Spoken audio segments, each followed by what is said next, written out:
Assalamualaikum warahmatullahi wabarakatuh.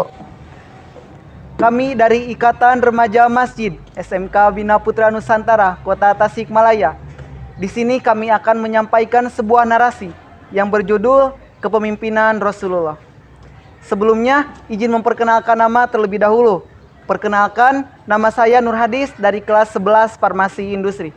Perkenalkan, nama saya Santi Oktamonawanti dari kelas 10 Kimia Analis. Perkenalkan, nama saya Samsul Rijal dari kelas 11 Kimia Analis.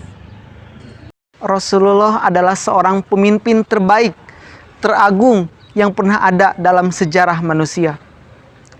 Bagi Muslim, menurut keyakinannya, gelar beliau tidak akan pernah musnah hingga hari penghakiman tiba. Aspek-aspek kepemimpinan yang dimiliki oleh Rasulullah diantaranya, yang pertama, beliau bukan hanya sekedar seorang pemimpin spiritual semata, bukan juga seorang pemimpin politik, akan tetapi Rasulullah adalah seorang pemimpin negara. Kedudukan Rasulullah sebagai seorang pemegang keputusan yang wajib ditaati oleh seluruh kalangan yang berada di wilayah beliau. Maka cukup jelas bahwa beliau adalah pemimpin tertinggi di wilayah tersebut.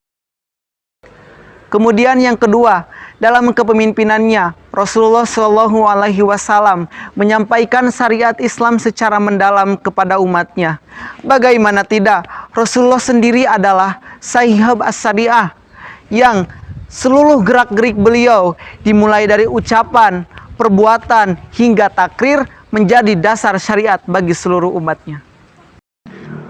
Poin ketiga, Rasulullah Shallallahu Alaihi Wasallam adalah seorang yang gigih dan tegas dalam menerapkan syariat Islam.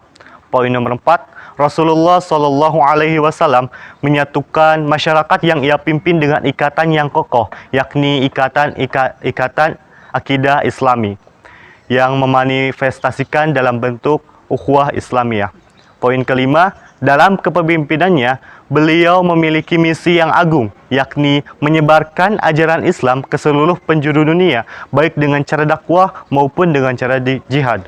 Misi inilah yang kemudian diteruskan oleh seorang atau beberapa orang penggantinya yang disebut dengan khilafah sepeninggal beliau. Hasilnya, kekuasaan Islam mencapai apa yang belum pernah dicapai oleh imperium raksasa manapun sepanjang sejarah umat manusia. Wallahu a'lam bishawab.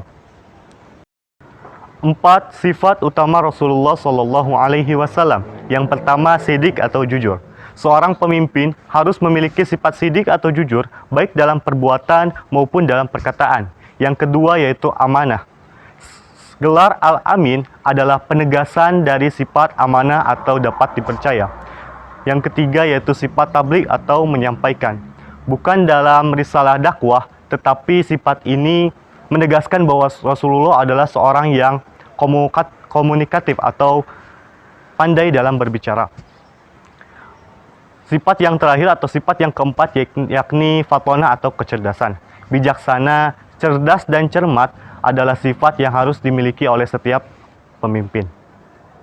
Perilaku pola kepemimpinan Rasulullah Shallallahu Alaihi Wasallam. Human relation, hubungan kemanusiaan. Meskipun beliau adalah seorang pemimpin yang sangat dihormati, tetapi beliau lebih memilih hidup sederhana dalam kemiskinan dan kezuhudan. Semua harta benda yang ia miliki rela ia korbankan untuk agama dan negaranya. Semua hak istimewa yang ada pada dirinya dan karunia yang Allah berikan kepadanya tidak membuatnya begitu menyombongkan diri. Beliau lebih suka berkumpul bersama orang-orang fakir miskin. Beliau juga mengatakan bahwa kemiskinan adalah kebanggaanku. Bahkan seorang pemimpin negara, beliau lebih terbiasa bersama kalangan bawah untuk mempererat tali persilaturahmian. Memelihara situasi dialogis juga merupakan salah satu pola kepemimpinan Rasulullah SAW yang telah dipraktikannya, yakni sikap Nabi yang selalu toleran kepada sesama.